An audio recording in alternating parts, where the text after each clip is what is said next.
الله أكبر الله أكبر الله أكبر الله أكبر أشهد أن لا إله إلا الله أشهد أن لا إله إلا الله أشهد أن محمدا رسول الله أشهد أن محمدا رسول الله حي على الصلاة حي على الصلاة حي على الفلاح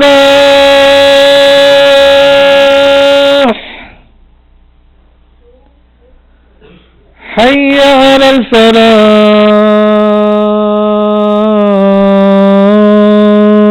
الفلاح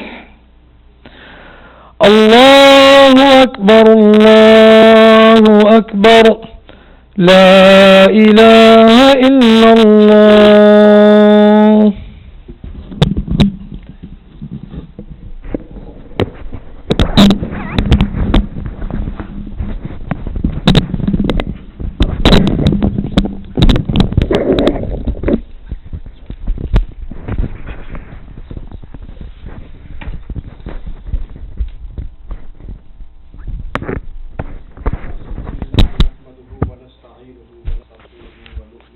ونتوكل عليه ونعوذ بالله من شرور أنفسنا ومن سيئات أعمالنا من يهده الله فلا مضل له ومن يضلله فلا هادي له ونشهد أن لا إله إلا الله وحده لا شريك له ونشهد أن محمدا عبده ورسوله أما بعد فأعوذ بالله من الشيطان الرجيم بسم الله الرحمن الرحيم لتبلون في أموالكم وأنفسكم ولتسمعن من الذين أوتوا الكتاب من قبلكم ومن الذين أشركوا أذى كثيرا وإن تصبروا وتتقوا فإن ذلك من عزم الأمور صدق الله العظيم. My respected brothers and sisters, nowadays, because of what is happening with ISIS and ISIL, there is so much propaganda against Islam, against the book of Allah subhanahu wa ta'ala, the Quran, and against Rasulullah sallallahu alaihi wasallam.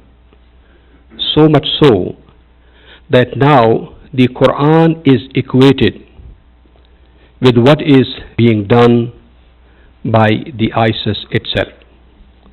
It used to be that Islam is the religion of peace, and there are some radicals who, not understanding the Quran and the true nature of Islam, are perpetrating the acts of violence. Now, the new tone is that actually whatever ISIS is doing is the exact copy of the Quranic text and the prophetic methodology of Rasulullah sallam. But some of the liberal Muslims, they want to be politically correct, and they try to interpret Islam in a fashion which is not originally Islamic. I'm sure you must have heard about last week's article in Atlantis, what Islamic State really wants, and it has been talked so much. Even yesterday I was listening to Mark Belling, and because of the Christian arrested there in Syria, or the Egyptian Christian beheaded there in Libya, they were trying to say all of these people are being punished because of their faith, because they are Christian. So some of them were suggesting, what about the Muslims who are living among us? My brothers and sisters, we need to know what our religion says about the non-Muslims in a Muslim state, what has been the prophetic methodology of dealing especially with the Christians, and what is our history, how we Muslims have treated the non-Muslims among us. I said it in the khutbah last Jummah at Masjid because I want to educate my community.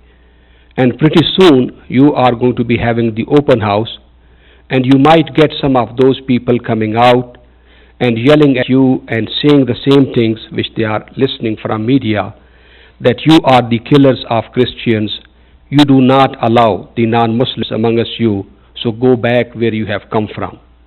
So therefore it is important for us to know our history, our scripture, our legacy, so that we can explain to the people that what you are listening in media is not Quran, that's not the Sunnah of Rasulullah sallallahu alaihi wasallam, and that's not our legacy. Just look at history. From the very beginning, as soon as Rasulullah sallallahu alaihi wasallam receives the revelation, Sayyidah Khadija took him to Waraka bin Nawfal, who was a Christian, and who basically told Rasulullah sallallahu alaihi wasallam, هذا الناموس الذي نزله على موسى. This is the exact same angel, the same law which Allah subhanahu wa ta'ala revealed to Musa alayhi salatu wasalam. So kind of authentication of Rasulullah sallam's revelation. Also, when Muslims were persecuted in 5th Hijri, in 5th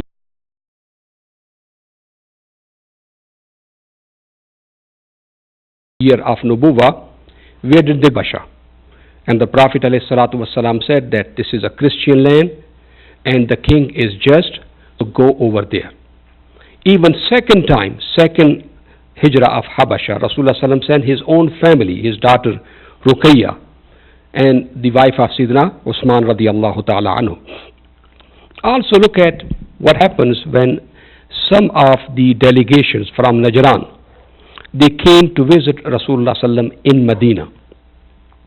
Najran is the predominantly Christian community, and the bishop of Najran, along with a lot of Christians, come to debate Rasulullah ﷺ in Medina. So the Prophet ﷺ asks his own family and Sahaba Ridwanullah alayhim ajma'in to prepare the best of the food. So Rasulullah ﷺ welcomes them in Masjid Al-Nabawi. Now remember, Masjid Al-Nabawi is the second most sacred place upon the face of the earth. And the one who is receiving them is Sayyid al-Mursaleen.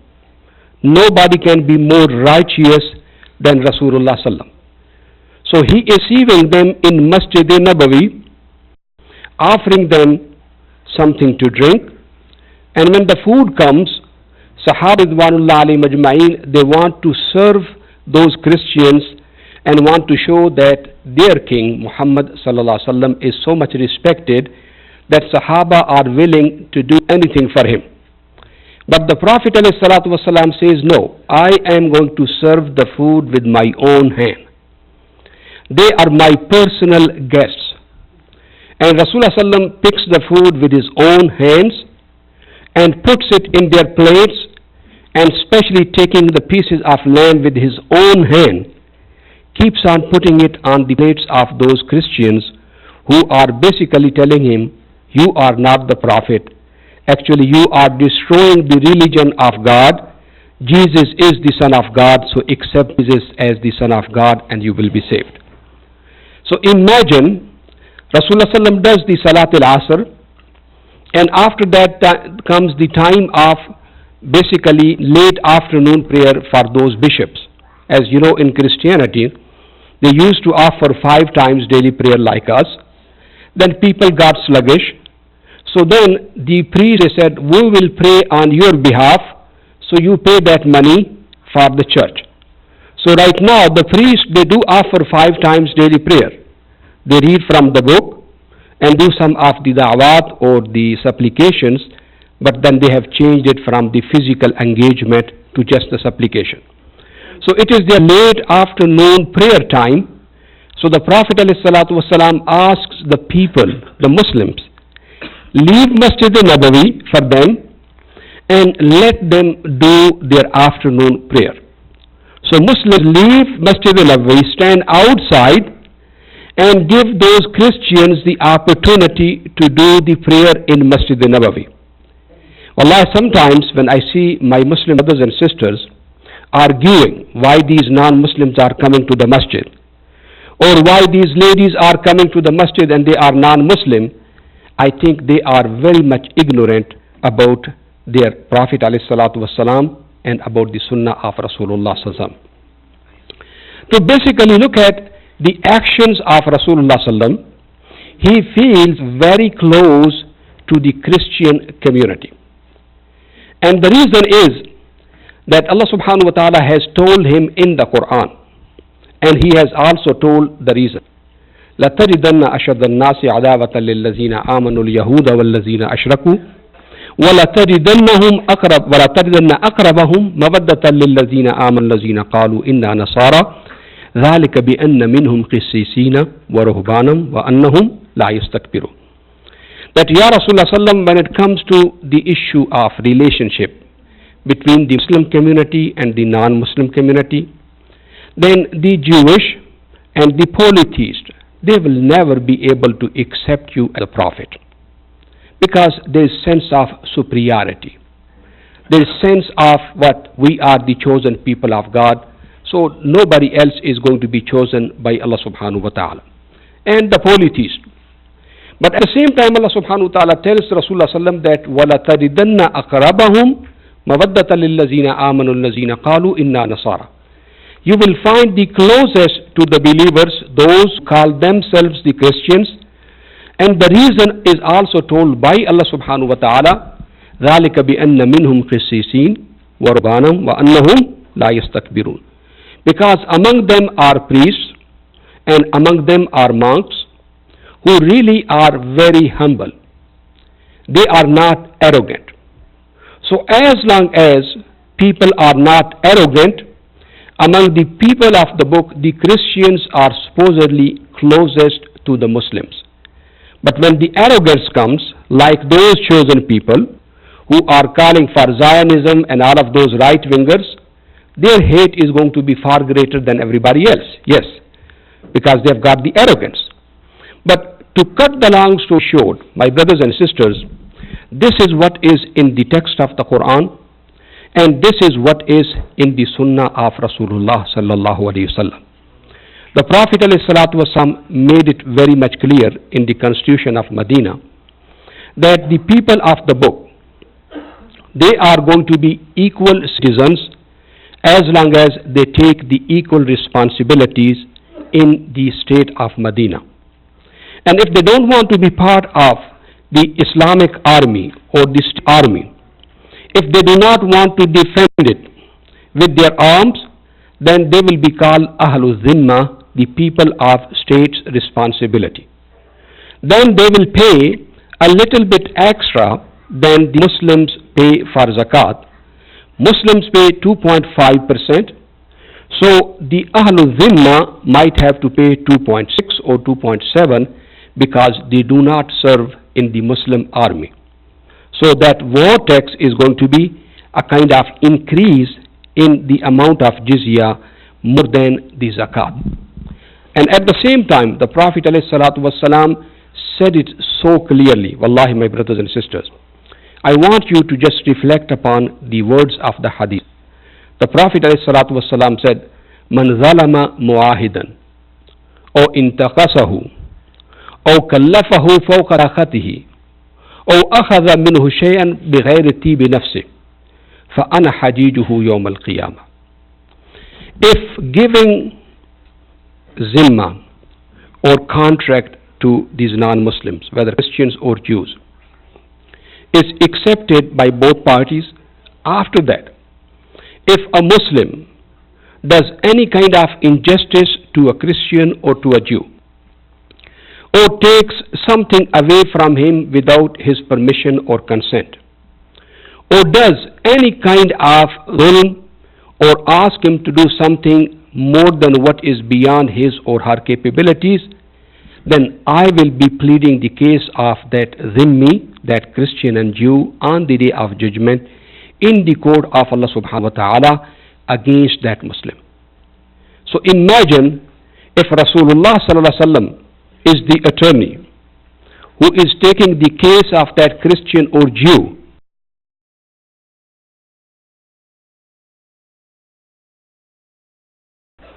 in the court of Allah subhanahu wa ta'ala, do you think has got any chance to win? Another hadith in Sahih al-Bukhari, Rasulullah said, Man qatala mu'ahidan, haramallahu alayhi al-jannah. If a person kills a Christian or a Jew who is living in an Islamic state, then that person will never ever enter Jannah, because Allah subhanahu wa ta'ala has made Jannah haram upon that person.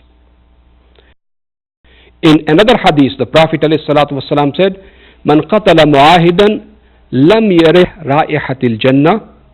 If a person kills a person who has been given the zimma by Islamic State, then that Muslim will never even have the opportunity to smell the ra'ihatil jannah, the fragrance of Jannah, while that fragrance can be smelled from 40 years distance.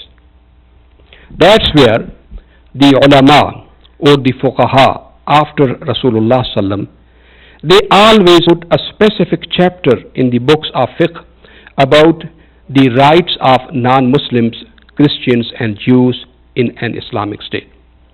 And I want to go to the history a little bit so that you know it. You can go back on the internet, study it, and talk to your Christian and Jewish friends, especially the Christian friends who are saying that ISIS is doing exactly what Islam requires, and we should do to these Muslims what the ISIS is doing to the Christians. And my brothers and sisters, wallahi, I am afraid that we have got a lot of nonsense people even over here. More than 300,000 people are claiming to be part of various militias, and among them 30,000 are equipped with every kind of weapon you can think of. And you can imagine if some of them are let loose, what will be the consequence. And we are already seeing what happened in North Carolina and what happened in Rhode Island, what happened in Houston. We are already seeing it. And day in and day out, when media keeps on pushing these issues, this is going to create specific kind of hatred and resentment and sense of revenge in the mind of many Americans. So we need to do our job, and we need to have all of these historical facts to tell them this is not what Islam stands for, and this is not what our history tells you. Wallahi, my brothers and sisters, you know, Sayyidina Umar's time, Muslims are able to go all the way to Levant, which is Syria, and also Egypt. Now, just imagine about the city of Medina and the Muslim state. Most of those people are common farmers or business people. They have never been trained in an army. The Byzantine Empire as well as the Persian Empire has got these standing armies for years and for centuries. As you know, Roman Empire started from the 1st century, and Rasulullah sallam was given the Nubuwah in the 7th century. So in the beginning it was the Roman Empire and Roman army, and when the Roman Empire was divided between the Eastern and Western, so Rome remained the capital of Roman Empire, and Constantinople became the capital of Byzantine Empire. So both of them have got hundreds of thousands of trained army. Same thing happens with the Persian Empire. For centuries they have got trained army. Now Muslims, look at them. From Sayyidina Abu Bakr to Sayyidina Umar to Sayyidina Uthman, none of them have attended any kind of military academy or taken any training. So most of the Muslim brothers and sisters who are part of the army are there for the sake of Allah subhanahu wa ta'ala, and with that specific mission, sense of mission, that we are there to serve Allah subhanahu wa ta'ala. If we die as shaheed, and if we go back as ghazi. Now, when they go to Egypt or when they go to Syria, many of you do not know that majority of those conquests were done because the local people, they opened the gates of the cities against the will of their ruler or against their army. Look at the battle of Yarmouk, for example. You know, Yarmouk was the first main army garrison of Byzantium when you go from Saudi Arabia towards the Roman Empire. When Muslims besieged it, there were only 13,000. Sayyidina Abu Musa al-Ashri radiallahu ta'ala anhu at that time is the leader, and he has been told that wait for Khalid bin Walid radiallahu ta'ala anhu, who will come from Iraq, and he is crossing the Iraqi desert with almost 30,000 men. So when the emperor or the leader looks at the Muslims, that they are not very tall, not very healthy, they do not even have uniform, army uniform. Some of them do not even have the shoes, and it's very cold. And not all of them carry even the sword. If they have got the sword, they do not have the shield. If they have got the shield, they do not have what? The bow. If they've got the bow, they do not have the lance. So when his spies go back, he sends a letter to Sayyidina Abu Musa al-Ashari radiallahu ta'ala. He says, last night, my spies went and looked into your number and your preparation. I am having pity on your situation, that you guys are just disorganized bunch of bad ones. And it is against my honor and dignity to attack people like you. I've got 154 trained people with horses, with elephants, with every kind of ammunition here in this garrison. If I just attack you, they will turn you into pieces. So let me request you, do me a favor and leave. Because it will be a disgrace in history to attack people like you. So when Sayyidina Musa al-Ashri radiallahu ta'ala read, he asked the Katib, right on the other side of the same letter, that, O General, you are forgetting one thing. There's one difference in this equation. We love death as much as you love life. So you are not counting that one. When we will attack you or you will attack us, you will know who is the person fighting for a mission and who is the person fighting for salary. At the same time, when Sayyidina Khalid bin Walid radiallahu ta'ala joined them, so the total number of Muslims at that time is around 52,000, and they are facing 154,000 trained army people. Now what happened, one of their generals, who is assigned the responsibility of one gate of that fortress, sends a messenger to Sayyidina Khalid bin Walid radiallahu ta'ala, come and attack from this side. You will find the door open. Sayyidina Khalid feels that this is a trap. He says to his people, never ever go close to that area, because he wants to trap you. But then that guy came out, he said, we were forced to believe in three gods. I've never been able to understand it. We are forced to worship Jesus, peace be upon him, while I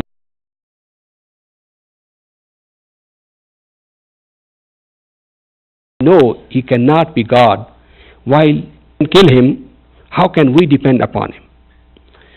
We are forced to worship the mother of God, Maryam alayhi salatu wassalam, and how could a human being give a birth to a child and have all of these human needs and can be the mother of God? Then they charge us 10% in the name of religion and 30% in the name of war and the empire. I've been told that you believe in one God and you charge only 2.5%. So that is the reason I have talked to my people and they are willing to accept Islam if you can just get rid of these guys. So Sayyidina Khalid bin Walid radiallahu ta'ala goes to that side of the door, and in the middle of the night the door is open. So this is the way they conquered Yarmouk. This is the way they opened the city of Damascus. The doors were opened from inside. Sometimes we Muslims do not know the history. Why? Because they were paying more than 35% of their income to the king and to the church. Even nowadays, church requires the believers to pay the tithe for 10% of their income. This is other than the secular, say for example taxes. And here, even if somebody is a Christian and wants to remain Christian, jizya will be 2.7, 2.8%. And if they want to be part of the Muslim army, they are equal mawatin, they are equal citizens. This is the reason throughout the history that Christians have preferred to be the vassal state of Muslims rather than becoming the part of Roman Empire or Byzantine Empire or the papal states in the history. Muslims conquered Spain in 709. There were majority Christians in Spain, and Muslims had full dominance from 709 till 1491, almost 775 years. Nobody from Spain ever migrated even to Germany, to France, or even to Italy. Remember, Rome is the Vatican, is the center or the Kaaba of Christianity. And they kept on telling them, do something for us and we will bring the army, or come here, live as Christians. But they preferred to live among the Muslims because they said, we have got more freedom. Here the church imposes its belief. And if anybody disagrees, there are inquisitions. People are burnt alive if they just say, how could be there three gods, or Jesus is not equal God, or slightly differ with any kind of beliefs of the church.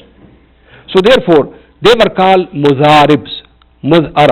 Basically those people, those Christians who speak Arabic language.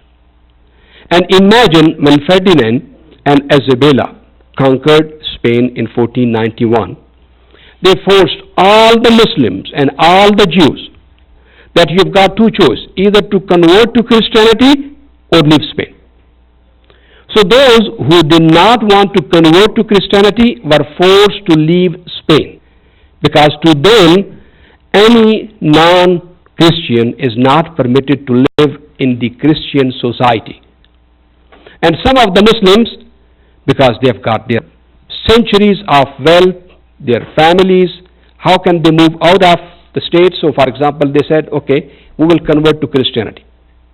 But many of them inside remain Muslim. So this is where the Spanish Inquisitions were started. That send people inside to the businesses, ask the neighbors, are they doing any salah, or they don't believe in mass, or they do not basically follow the commandments of Pope, something like that. This is where was the beginning of Spanish Inquisition. And in 1614, all these Moriscos, these were called Moriscos, that those who have left Islam and became Christian, all of them were expelled. Over 2 million people had to leave Iberian Peninsula, among them Muslims and also the Jews, and that's where they came to the Ottoman Empire. Wallahi, our history shows when Salahuddin al-Ayyubi went over there to Jerusalem, the Jerusalem which 84 years ago was taken by the Crusaders, and they killed every man, woman, child they could find it. When Salahuddin al-Ayyubi goes, he says, our deen does not allow to kill non-combatant. You've got whole week to leave. Take your property, whatever you want to leave, leave. If you want to stay, give jizya and make sure that you don't fight the state, and you will have full protection. And even when he arrested the king of France, whose name was Guy, basically he kept him for a month, and after that he said, Al-Muluk la tulun al-Muluk. It's not dignified for a king to kill another king. You've got no army, you are sitting like a slave, let me forgive you. Because our Rasul Sallam, he forgave the people when he went to Mecca and he was powerful.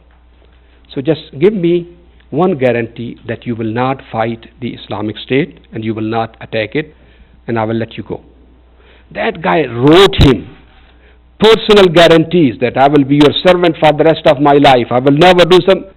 Goes out and after a month brings 6,000 people to fight the Islamic State.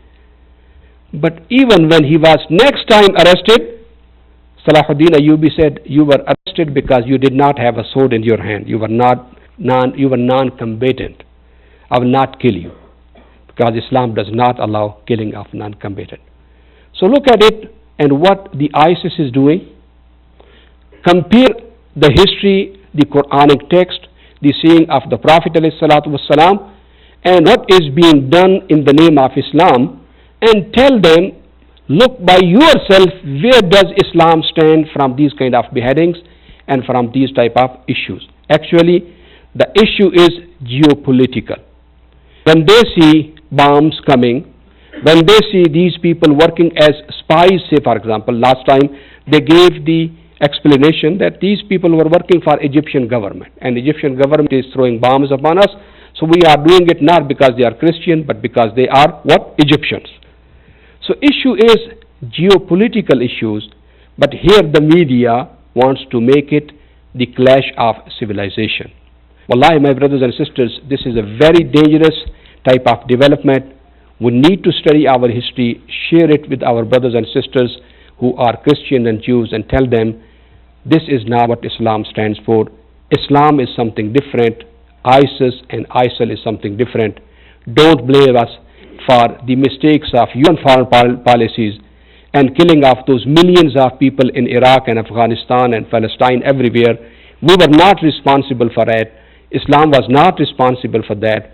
And what the others are doing as a blowback is not Islamic too. So Islam and Christianity are free from what you are doing, and don't bring the religion into it. Fight it as a political war. Do whatever you want to do, and we will never support anybody who does something un-Islamic, inhuman, barbaric, and terrorist. أقول قولي هذا وأستغفر الله لي ولكم ولسائر المسلمين فاستغفروه إنه هو الغفور الرحيم.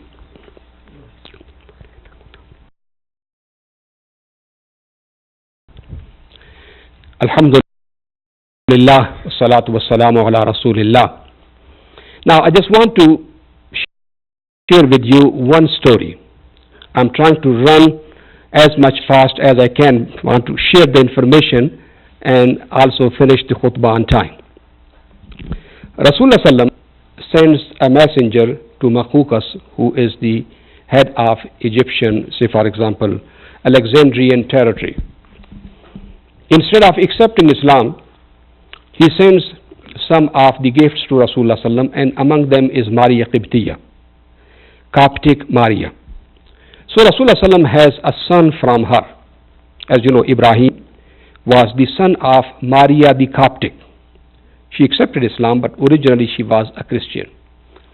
So Prophet ﷺ, he called his Sahaba Ridwanullah alayhim ajmain. He said, O my companions, إنكم ستفتحون مصر وهي أرض يسمى فيها القيراط فإذا فتحتموها فأحسنوا إلى أهلها. You are going to conquer Egypt. This is the land in which Qirsh or Qirat is the coin. When you will conquer it, please make sure that you do good to the people of Misr. فَإِنَّ لَهُمْ ذِمَّةً وَرَحِمًا. And in one of the other narration, فَإِنَّ لَهُمْ ذِمَّةً وَسِهْرًا. You have got some responsibilities towards them. Your Habib was married to their daughter. So basically they are your in-laws. So basically remember, when Muslims conquered Egypt, Ubadah bin Samit radiallahu ta'ala is the general at that time. So he asked the people, where are the Coptic Christians' quarters? Which areas are Coptic Christian? They said these areas, Hefan and the rest of that. He said, you are our in-laws. If you give us the promise that you will not spy on us, you will not give shelter to our enemies, you will not backstab us, I want to honor you because my Habib required us that one. So basically when they promised them, he said, there's no jizya for you. You will not pay kharaj 10% or 20% of even the produce, which is vegetable, fruits, all of that. He said no, because the Prophet ﷺ said, فَإِنَّ لَهُمْ ذِمَّةً وَسِهْرًا. Imagine how much Habib ﷺ is looking into the future. Just one relationship, she is his slave. but he wants to bring people together centuries before that issue is going to come. So he wants us to connect with people and not kill people. And this is what is the message of Islam. We are the people who find similarities to connect with people. Ya Ahl al-Kitabi, ta'alaw ila kalimatin sawa'in baynana wa baynakum. Come to the common points. You are the people of book, you are the people of God, we are the people of God. Let's share wherever we share, and let's excuse each other wherever we differ, and have the intellectual discourse rather than the violent discourse. So let's do the same thing, intellectually equip ourselves, and at the same time share the love of Habib alayhi salatu wasalam and the love of Allah and the Quran with everybody, and show with our actions that what ISIS is doing is un-Islamic and what we are doing is truly Islamic. ربنا آتنا من لدنك رحمة وهيئ لنا من أمرنا رشدا اللهم اجعلنا من الذين يستمعون القول فيتبعون أحسنه اللهم أعز الإسلام والمسلمين اللهم انصر الإسلام والمسلمين اللهم انصر من نصر دين محمد صلى الله عليه وسلم واجعلنا منهم واخذل من خذل دين محمد صلى الله عليه وسلم ولا تجعلنا معهم اللهم انصر عبادك المظلومين في كل مكان اللهم انصر عبادك المضطهدين في كل مكان اللهم انصر عبادك المجاهدين في كل مكان اللهم اغفر للمسلمين والمسلمات والمؤمنين والمؤمنات الأحياء منهم والأموات إنك يا مولانا قريب مجيب سميع الدعوات يا رب العالمين عباد الله رحمكم الله إن الله يأمر بالعدل والإحسان وإيتاء ذي القربى وينهى عن الفحشاء والمنكر والبغي يعظكم لعلكم تذكرون اذكروا الله يذكركم ولذكر الله أكبر والله يعلم ما تصنعون وأقم الصلاة.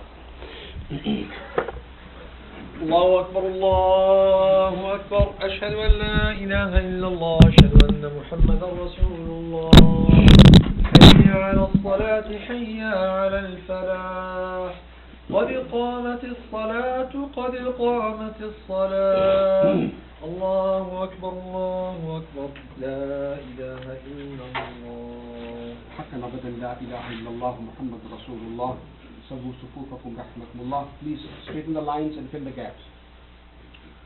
صلاتي ونصري ومحياي ومماتي لله رب